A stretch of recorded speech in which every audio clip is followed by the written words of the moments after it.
Ornithopter, an aircraft that flies by flapping its wings. Now, ornithopters date back to at least 1505 when Leonardo da Vinci compiled the Codex on the flight of birds. Within its pages, he detailed blueprints for some of the first ornithopters ever conceived by man.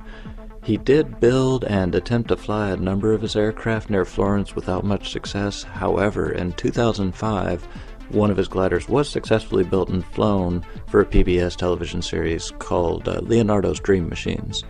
Now, in 2008, I started seeing videos of a small aircraft called the Da Vinci. It was a 2-channel ornithopter, and it was billed as the world's smallest ornithopter. The first video I saw was from the Interactive Toy Concepts booth at the 2008 CES show, and you only see it fly for a few seconds at the most. There was another video from French National TV of it flying for less than 2 or 3 seconds, and the reporters really don't say much other than maybe someday it'll take pictures of you without you knowing it. Now, I waited and waited, and I never saw the aircraft on store shelves, so I did a little research, and I found out that the original aircraft was called the Hummer, and it was built by a man named Peter in Norway. He won a contest in 2007 in the south of France for the world's smallest ornithopter. Interactive Toy Concepts picked up the idea and was going to market it in summer of 2008. However, because of the economic downturn and because of problems with production, only a few ever made it to store shelves, and they sold for $69.99, which was really expensive for a 2-channel aircraft. Nowadays, you can pretty much only find them on eBay, which is where I picked this one up at, for about $30 or so. It did come with a broken tail, but I was able to fix it with a small piece of wire. Now, it is an amazing little aircraft. I have a lot of fun with this thing.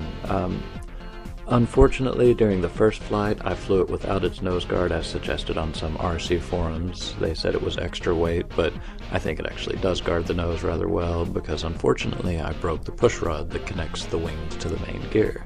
So I had to make my own out of a piece of wire and a little bit of epoxy, but with some tinkering it worked out fine.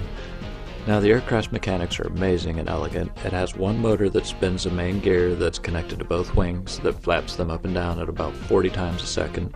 Now, the plastic on the wings is actually loose to mimic real insect wings, the way that an insect wing flaps and it continues to move down at the end of the flap as the wing moves back up. And you can sort of see this in the slow motion view. Now, turning is accomplished sort of similar to the way the iFly Vamp turns.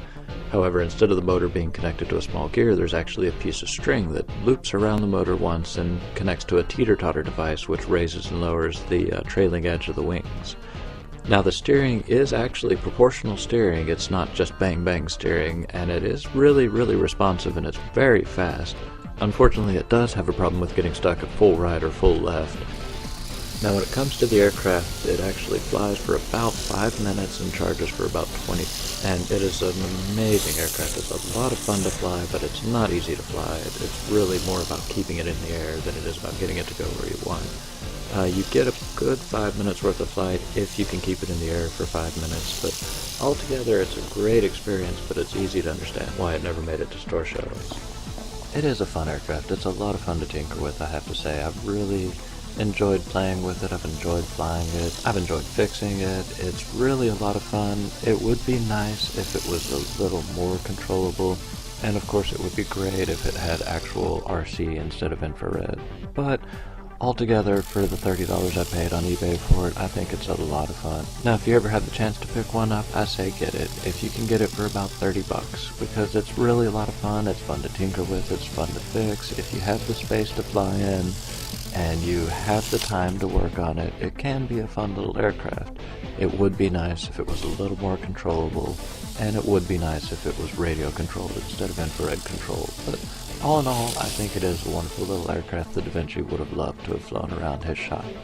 I do thank you for tuning in to RC 101 with the Taoist Flyer. Subscribe for more fun aircraft videos.